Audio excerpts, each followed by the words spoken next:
શહેરમાં વધતા ચેઇન સ્નેચિંગના બનાવોને લઈને ક્રાઇમ બ્રાન્ચે મોટી કાર્યવાહી હાથ ધરી છે. તપાસ દરમિયાન આરોપીઓની કડી ઉત્તર પ્રદેશ સાથે જોડાયેલી હોવાનું સામે આવતા ક્રાઇમ બ્રાન્ચની ટીમ આરોપીને ઝડપી લેવા યુપી રવાના થઈ હતી.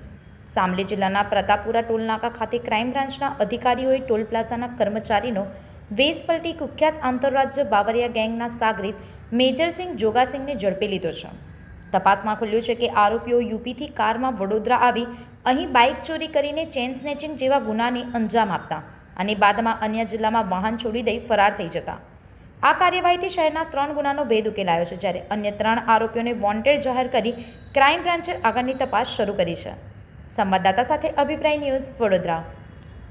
આવા જ વધુ સમાચારો જોવા માટે સબસ્ક્રાઇબ કરો અમારી યુટ્યુબ ચેનલને અને જોડાયેલા રહો ફેસબુક, ઇન્સ્ટાગ્રામ અને ટ્વિટર પર.